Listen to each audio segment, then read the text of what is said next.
Bien, abran sus Biblias en Efesios capítulo 4. Efesios capítulo 4. Como dije, vamos a comenzar. Mi mamá está haciendo un alboroto allá, rompiendo los micrófonos y todo eso. Estoy bromeando, más o menos. Efesios capítulo 4. Vamos a comenzar esta serie sobre el cuerpo, entendiendo la iglesia bíblica, lo que está llamada a hacer y cómo debe estar organizada. Esta noche veremos esto como un retrato panorámico. De hecho, ese es el título del mensaje de esta noche, el retrato panorámico. Ahora bien, yo no soy fotógrafo, así que tuve que llamarle a mi hermana y hacerle una pregunta al respecto. Le pregunté, ¿cuál es la diferencia entre un retrato panorámico y un retrato normal? Muchos de ustedes probablemente están pensando, obvio, pero está bien. Quería obtener los detalles de una experta que sabe el por qué. Pero es diferente cuando viene desde la perspectiva de una experta. Y me encantaron sus palabras. Dijo que hay dos tipos de fotografías, y esto es lo que usas. Dijo, si voy a... Ella dijo, soy más del tipo de fotógrafa de cerca. Eso es lo que me gusta. Pero si voy a hacer una panorámica, tengo que dar un paso atrás. Estoy tratando de capturar toda la imagen grande en un solo encuadre. Cuando hago un primer plano, busco una vista más íntima de la fotografía.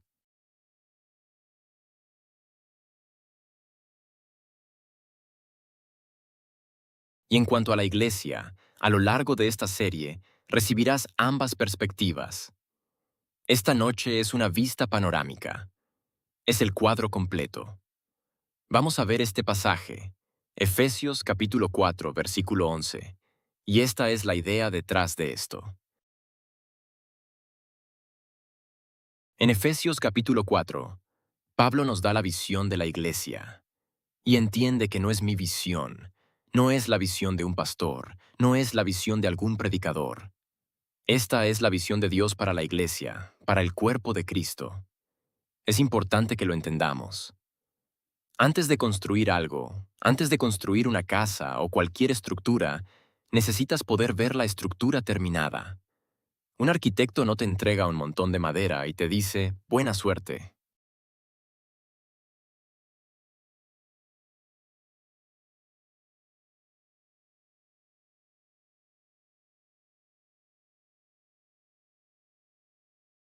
Antes de comenzar a construir esa estructura con éxito, tienes que poder ver los planos, donde cada tabla encaja, donde van los tomacorrientes, donde van las luminarias, cada lavabo, cada inodoro, cada gabinete, cada electrodoméstico.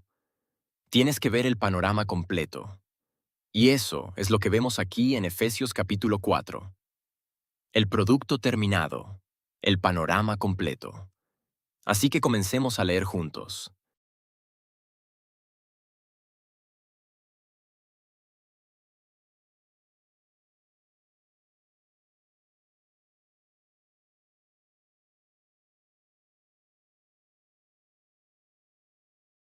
En Efesios, capítulo 4, versículo 11, vamos a leer hasta el versículo 16. Y la Biblia dice esto. Habla Pablo. Y él dio a unos apóstoles, a otros profetas, a otros evangelistas, a otros pastores y maestros. ¿Por qué? Para la perfección de los santos, para la obra del ministerio, para la edificación del cuerpo de Cristo, hasta que todos lleguemos a la unidad de la fe y del conocimiento del Hijo de Dios, a un hombre perfecto. Noten lo que dice, a la medida de la estatura de la plenitud de Cristo, para que ya no seamos niños. Leamos esa parte de nuevo.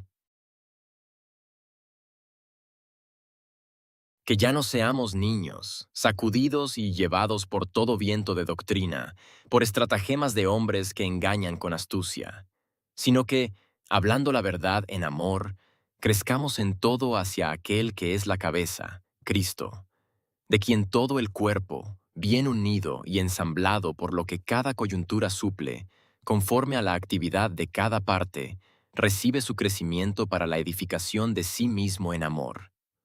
Un cuerpo maduro, un cuerpo unificado, un cuerpo que habla la verdad en amor. Fíjense lo que dice. Dice en amor.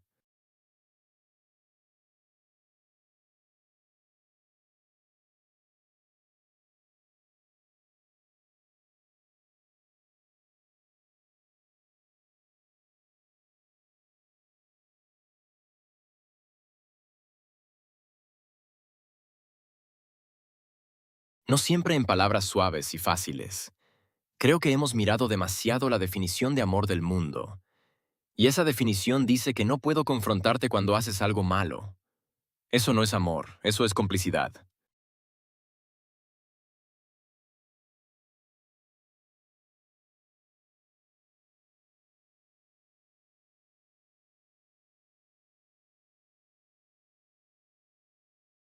Eso no es amor, eso es complicidad.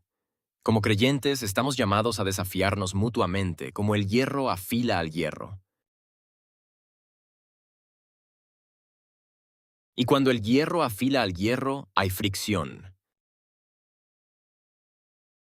Pero si simplemente te dejo continuar en el error y la necedad, eso no es amor. El amor te desafía. Dice, habla la verdad en amor. Un cuerpo donde cada parte funciona, donde nada está suelto, donde todo crece bajo la cabeza que es Cristo.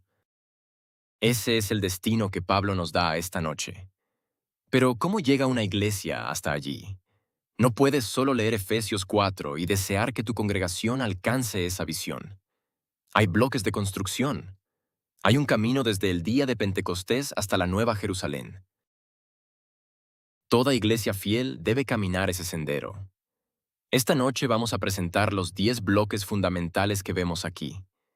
Cada uno proviene de un pasaje distinto de la Escritura, pero juntos trazan la historia completa de la iglesia. Cómo nace, cómo se sostiene, cómo se envía, cómo luce y hacia dónde va. Y en cada punto preguntaremos cómo nos acerca a lo que Pablo describe en Efesios capítulo 4.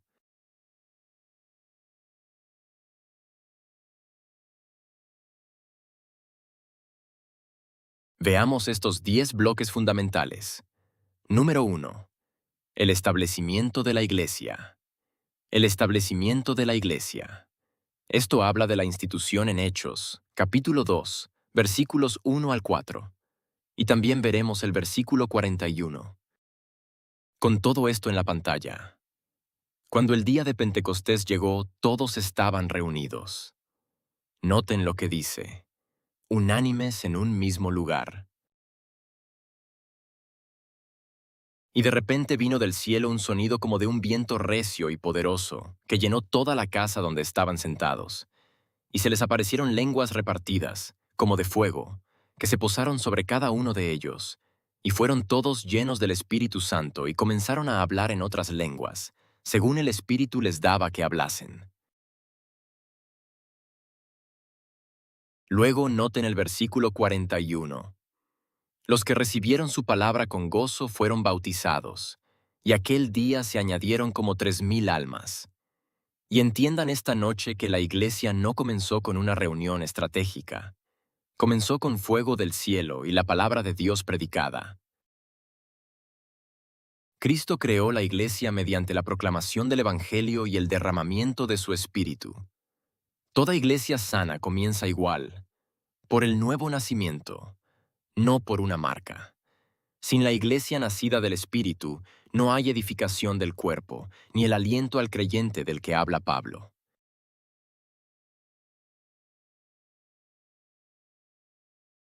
La plantación de la iglesia es el primer ladrillo.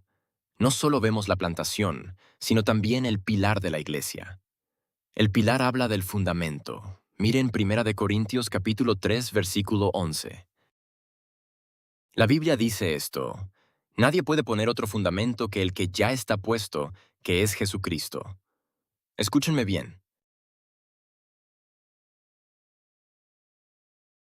La fundación que los apóstoles y profetas pusieron fue una sola, Jesucristo. Cada generación de creyentes debe edificar sobre esa fundación. Y si no lo hace, edifica en vano.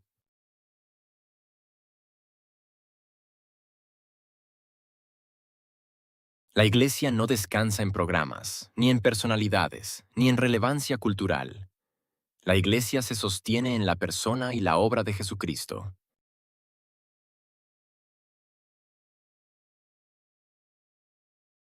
¿Dónde descansa nuestra esperanza esta noche? ¿En un predicador? ¿En un estilo de adoración? ¿En un edificio? ¿O descansa únicamente en el Señor Jesucristo?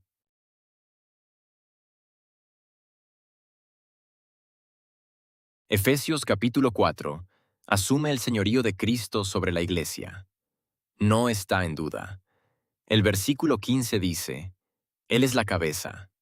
Sin Cristo como fundamento y cabeza, nada en el pasaje se sostiene. Él es el fundamento.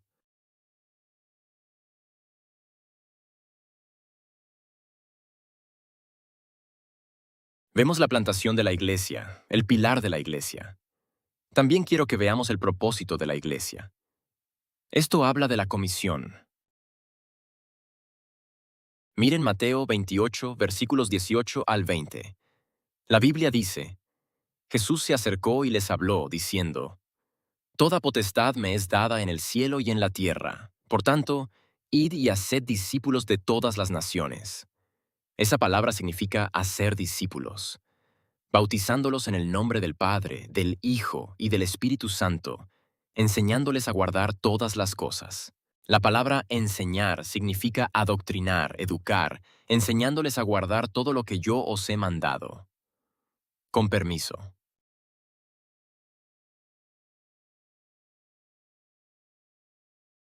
Y dice, He aquí, yo estoy con vosotros siempre, hasta el fin del mundo.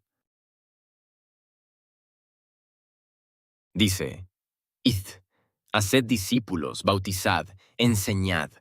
Esa es la comisión que Dios nos dio. Cristo la entregó a su iglesia antes de ascender.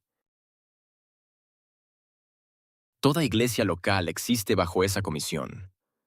Una iglesia que no hace discípulos es como una estación de bomberos que no apaga incendios. Es inútil.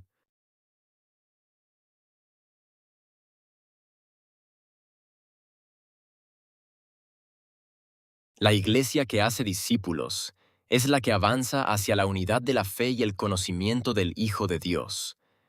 Quiero decir esto porque es importante. Si decimos ser una iglesia que avanza hacia Dios pero no hacemos discípulos, nos estamos engañando a nosotros mismos.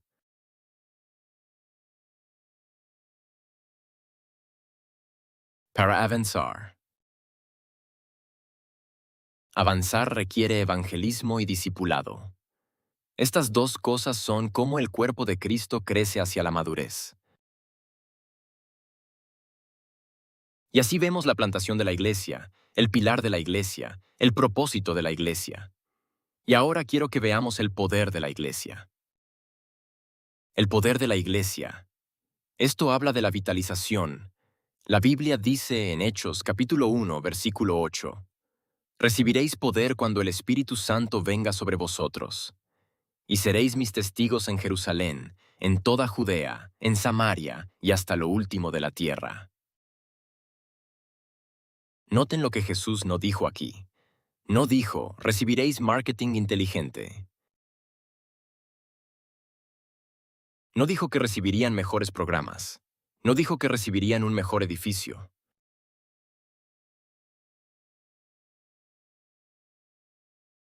¿Qué dijo? Recibirán poder. Escúchenme, porque esto es importante. Hay muchos predicadores que se levantan y les gusta hacerse un nombre en Internet difamando programas, difamando el marketing, difamando edificios y todo lo que sucede. Literalmente escuché a un predicador levantarse y predicar en contra de los techos abiertos.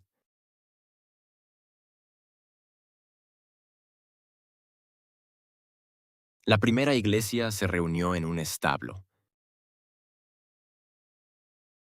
Tenían iglesia en chozas de adobe. No creo que a Dios le importe si el techo está abierto o cerrado. No creo que realmente importe. ¿Cuál es el punto? No es el edificio, no son los programas, no es el marketing.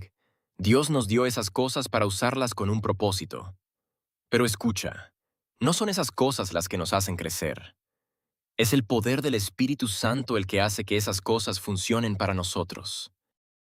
Si tu fe está en el marketing, en los programas o en la personalidad, tu fe está mal puesta.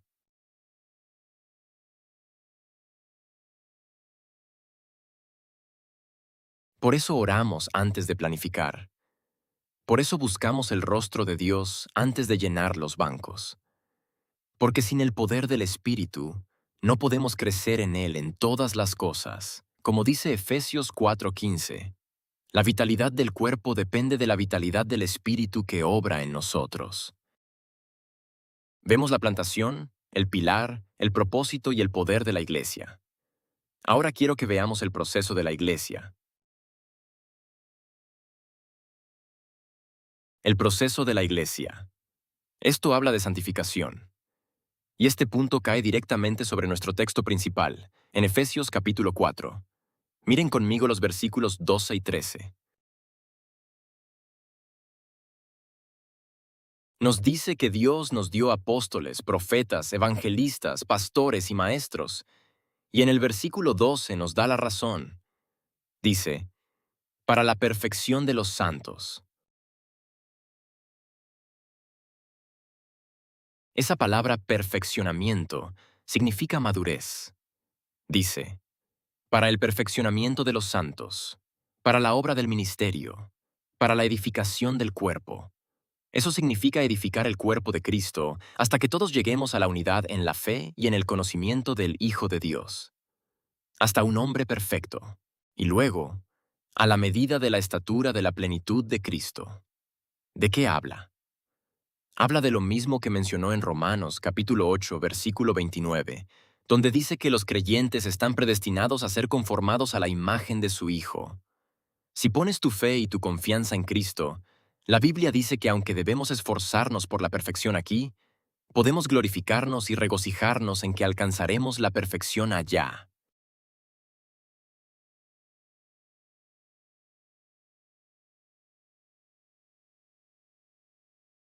La santificación es el proceso.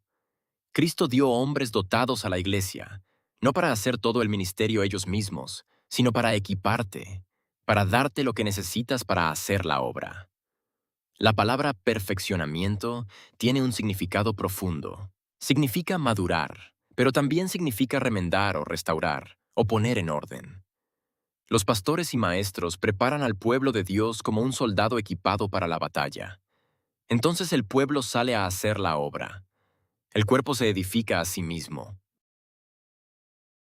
Este proceso continúa hasta que alcancemos la madurez a la que fuimos predestinados en gloria. Este es el corazón de la visión.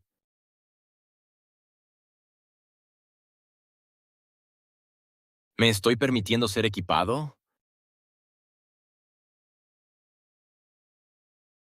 ¿Me estoy preparando? ¿Estoy usando lo que Dios me dio? Esto no es solo conexión. Esta es la visión. Esto es a lo que Dios nos llama. Los versículos 12 y 13 son el motor en el centro de todo el pasaje. Vemos la plantación de la iglesia, vemos el pilar de la iglesia, vemos el propósito, el poder y el proceso de la iglesia. Pero ahora, vemos la proclamación de la iglesia. Esto habla de la evangelización. Romanos capítulo 10, versículos 14 al 17. Así dice la Biblia. ¿Cómo invocarán a aquel en quien no han creído? ¿Y cómo creerán en aquel de quien no han oído? ¿Y cómo oirán sin un predicador? ¿Y cómo predicarán si no fueren enviados? Como está escrito, cuán hermosos son los pies de los que anuncian el evangelio de la paz y traen buenas nuevas. Pero no todos obedecieron el evangelio. Porque Isaías dice, Señor, ¿quién ha creído nuestro anuncio? Así que la fe viene por el oír, y el oír por la palabra de Dios. Pablo encadena estas preguntas. Sin predicador no hay oyentes. Sin oyentes no hay fe. Sin fe no hay llamado. Sin llamado no hay salvación. La lógica aquí es ineludible. Tenemos el deber de salir y hablar a las personas sobre Jesucristo. La Iglesia debe seguir proclamando el Evangelio. La fe viene por el oír, y por eso nunca debemos permitir que nos silencien. La proclamación fiel es lo que impide que se cumpla el versículo 14, donde dice que ya no seamos niños sacudidos de un lado a otro y llevados por todo viento de doctrina.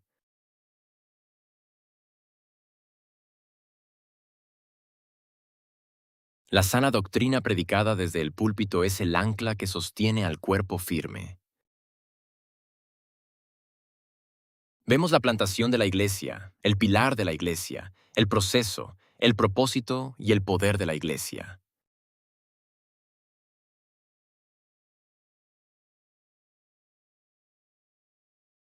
Vemos el proceso y la proclamación de la Iglesia. Ahora quiero que veamos la política de la Iglesia, que habla de su organización.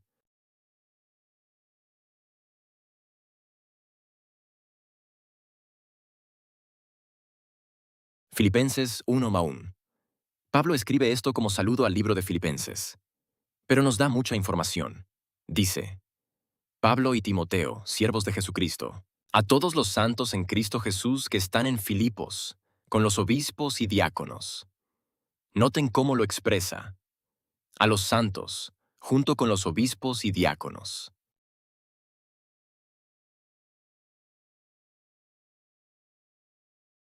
A tres grupos de personas, los santos, la congregación, los obispos, los pastores, y luego los diáconos, que son los siervos de la iglesia.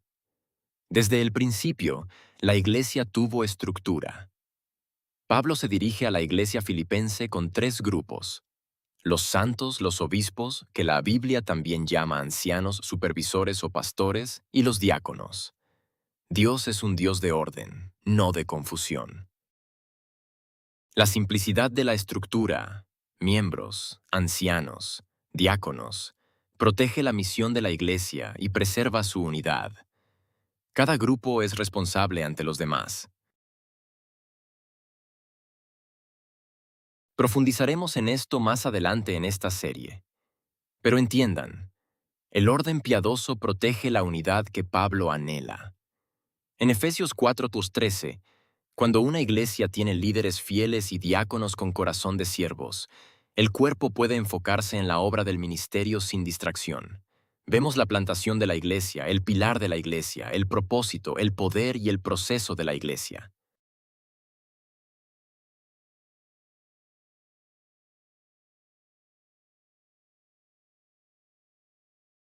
Vemos la proclamación de la iglesia. Vemos la política de la iglesia. Ahora quiero que veamos el plan de la iglesia. El plan. Esto habla de la movilización. Miren Hechos, capítulo 13, versículos 1 al 13. Lucas, el historiador bíblico, escribe esto.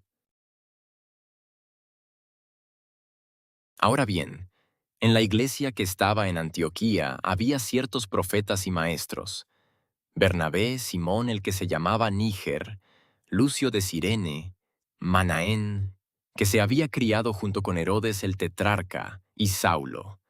Ministrando estos al Señor y ayunando, dijo el Espíritu Santo: Apartadme a Bernabé y a Saulo para la obra a que los he llamado. Entonces, habiendo ayunado y orado, les impusieron las manos y los enviaron. ¿De qué estamos hablando aquí? La iglesia de Antioquía era una iglesia que enviaba. Era una iglesia que enviaba. No acaparaban a sus mejores hombres. Ayunaban, oraban y los enviaban. Las misiones no eran solo un departamento de la iglesia, ni algo secundario.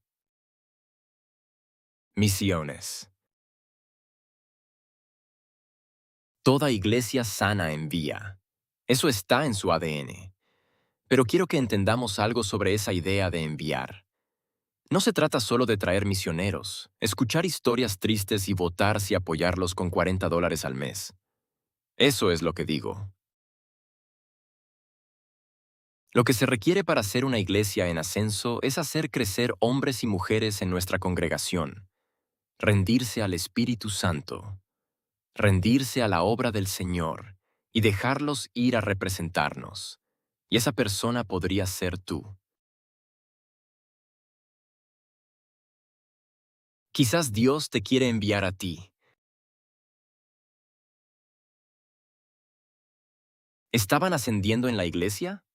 No era así. Estaba en su ADN. Debemos preguntarnos, ¿soy alguien que asciende?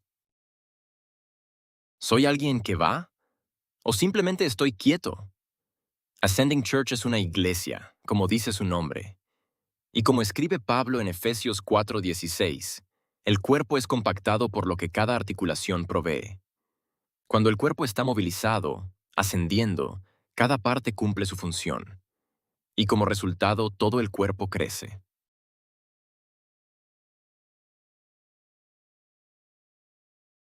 Y así vemos la plantación de la iglesia, el pilar de la iglesia, el propósito de la iglesia, el poder de la iglesia, el proceso de la iglesia, la proclamación de la iglesia, la política de la iglesia, el plan de la iglesia.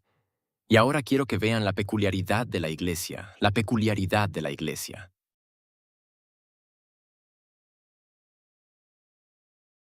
Esto habla de la identidad de la iglesia. Miren Primera de Pedro, capítulo 2, versículo 9.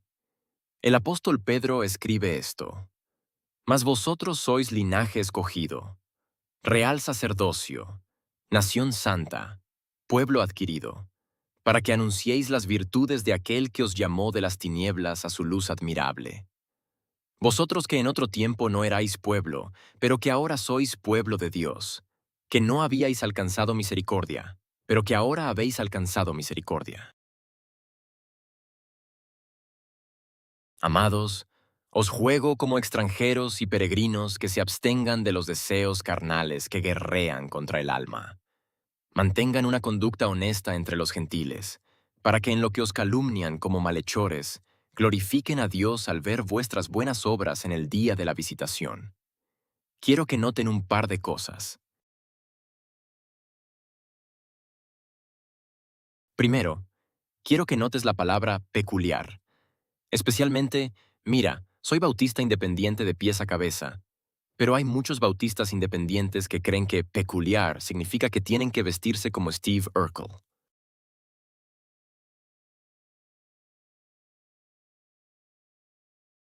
Los apóstoles usaban lo que hoy consideraríamos vestidos.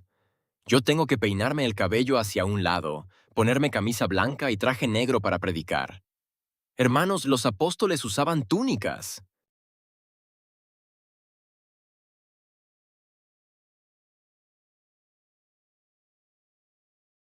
Así los habríamos considerado.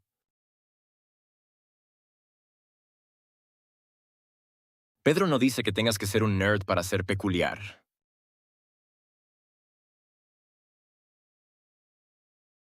No tienes que ser un tonto. No tienes que ser una persona repulsiva.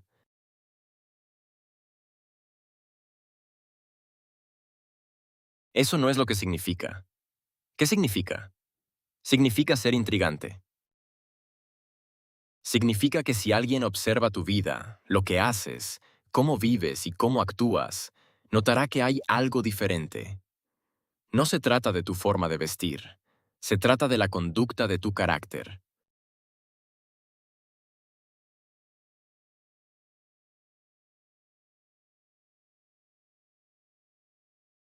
Eso marca la diferencia. Y voy más allá. Se trata del cambio que notaron en tu vida.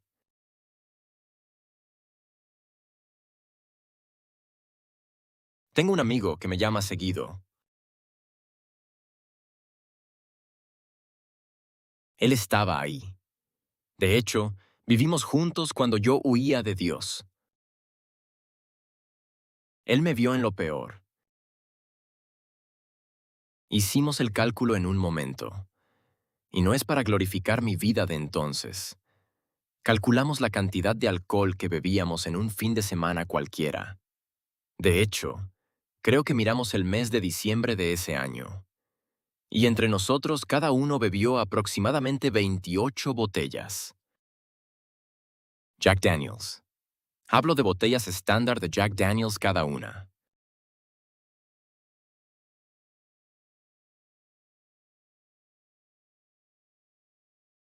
El chiste era que yo era un E7 y que el bar que frecuentaba me estaba haciendo daño.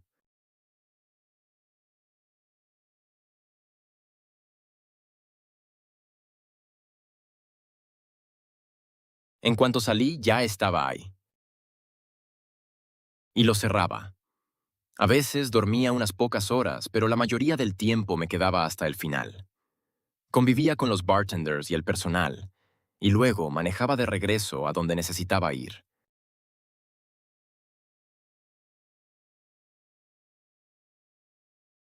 Y tenía que reunirme con mis soldados. Los hacía entrenar hasta el límite. Eso es, no me estoy jactando, no estoy orgulloso. Este hombre me vio en lo peor. Ahora me llama regularmente y dice, he estado viendo tus videos donde predicas y tengo que hacerte preguntas.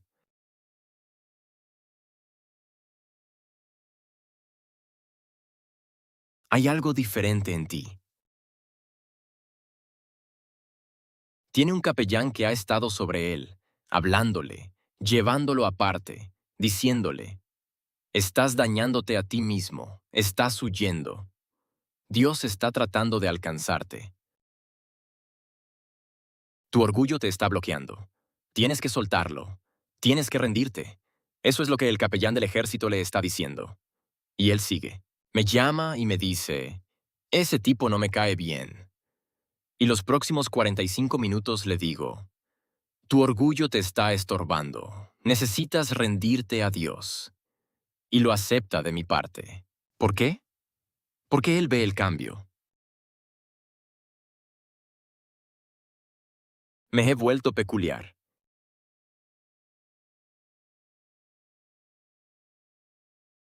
El cambio tiene que ser real, porque el mundo va a saber cuando no lo es.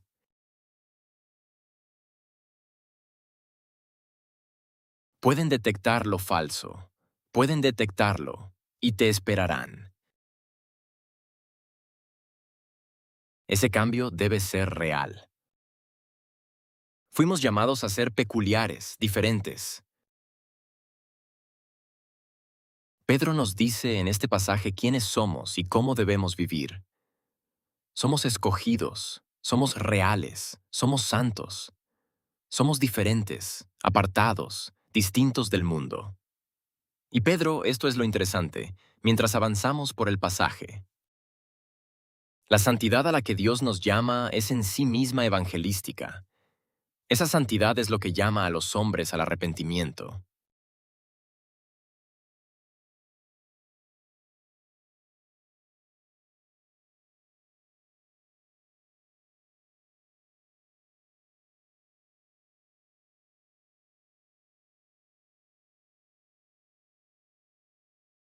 Cuando vivimos diferente, hasta nuestros enemigos lo van a notar y tendrán que glorificar a Dios por eso. La iglesia no necesita ser llamativa, solo necesita ser fiel y diferente.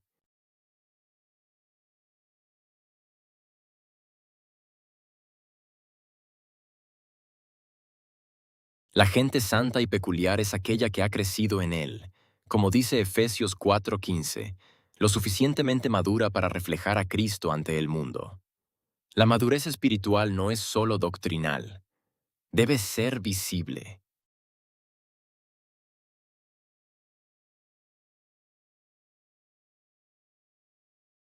La gente debe verlo y reconocerlo.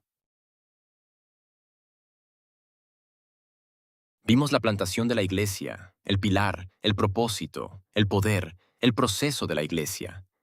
Vimos la proclamación, la política, el plan, la peculiaridad de la iglesia. Y finalmente esta noche, brevemente, veremos la perpetuidad de la iglesia. La perpetuidad de la iglesia.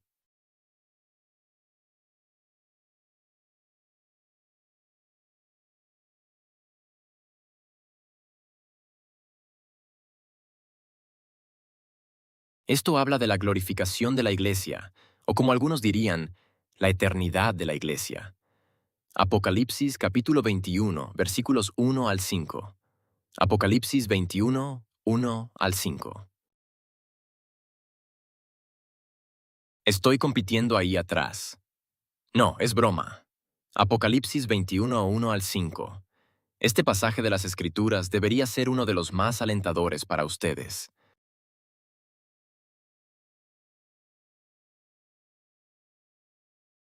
Y yo.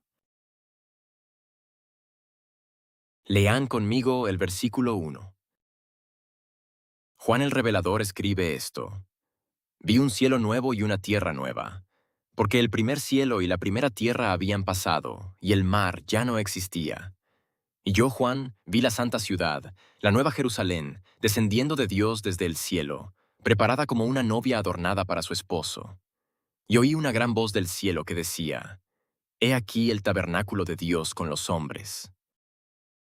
Y morará con los hombres, y ellos serán su pueblo. Y Dios mismo estará con ellos, y será su Dios, y enjugará toda lágrima de sus ojos. Y ya no habrá muerte, ni llanto, ni clamor, ni dolor, porque las cosas anteriores pasaron. Y el que estaba sentado en el trono dijo, He aquí, yo hago nuevas todas las cosas.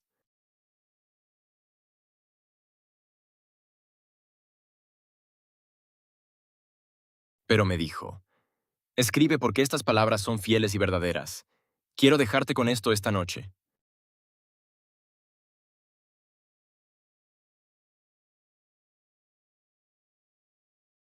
La iglesia no termina en derrota, amigos. No importa lo que venga, no importa lo que pase, la iglesia no termina en derrota. Escúchenme. Los hombres caerán.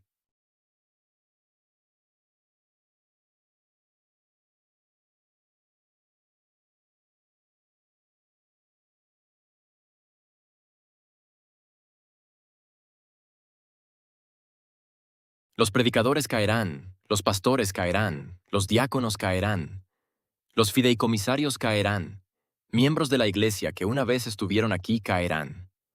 Puede llegar un momento en tu vida en que tú también caigas.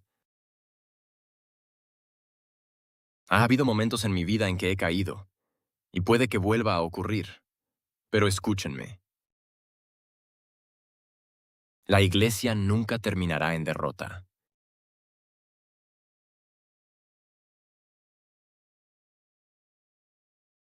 No termina en derrota ni en declive. No se desvanece. De hecho, no termina en absoluto. Lo que acabamos de leer es solo el comienzo. Va a llegar un día en que Jesucristo mismo, la Biblia dice que la trompeta de Dios sonará, y los muertos en Cristo resucitarán primero, y luego nosotros los que vivimos y permanecemos seremos arrebatados para encontrarlos en el aire, y así estaremos con el Señor para siempre. En ese momento, justo después del arrebatamiento, comienza lo que se llama la Cena de las Bodas del Cordero. Y durante ese período de tribulación, mientras el infierno se desata en la tierra, nosotros estaremos festejando con nuestro Salvador, preparándonos para el día en que Él ponga pie en el Monte de los Olivos. El Monte de los Olivos se parte en dos. Él entra por la puerta oriental de Jerusalén y establece de nuevo el trono de David. Desde ese día, la iglesia verdaderamente comienza. Porque ese día estaremos ante nuestro Salvador y nunca más nos separaremos.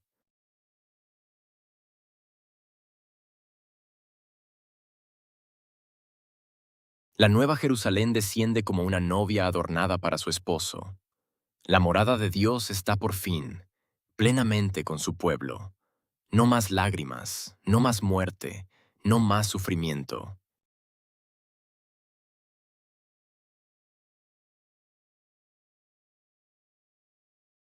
Cristo vence al final. Todo esto es Efesios 4, la visión cumplida. El cuerpo de Cristo perfeccionado, completamente unido, completamente maduro, habitando con Dios para siempre. Todo lo que hemos edificado llega esta noche a esa orilla. Volvamos a Efesios 4, miremoslo una vez más. Esta vez vamos a colocar los bloques de construcción en su lugar.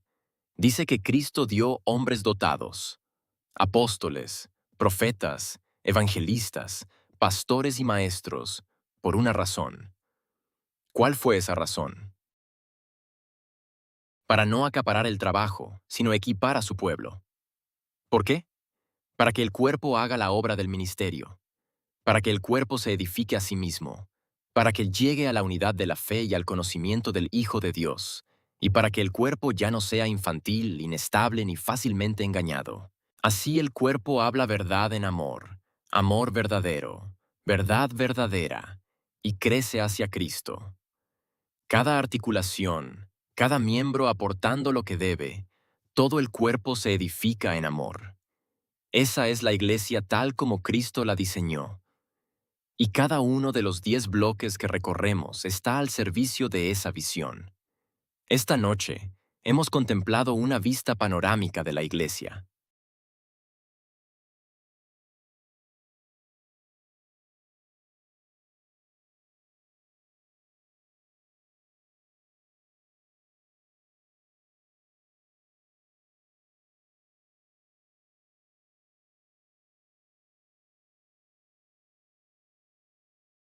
La próxima semana, si Dios quiere, vamos a estudiar al pastor fiel.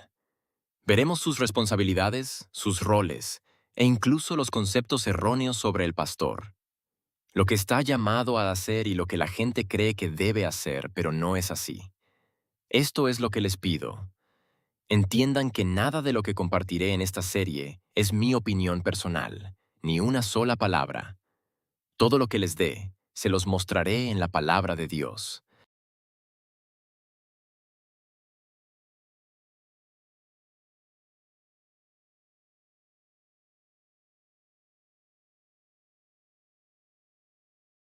Lo que les pido es que a veces les daré cosas que harán decir.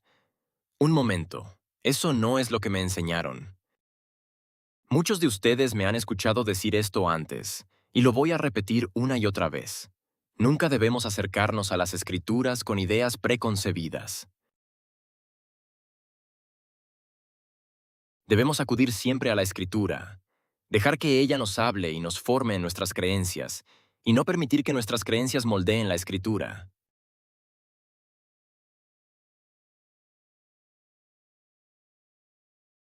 No vengas con ideas preconcebidas. Abre tu corazón, no a mis palabras, sino a la palabra de Dios. Y aprendamos lo que Dios ha destinado para el cuerpo. Vamos a cerrar esta noche. Hermano Jeremy, ¿podrías cerrar en oración? Querido Padre, gracias por este tiempo.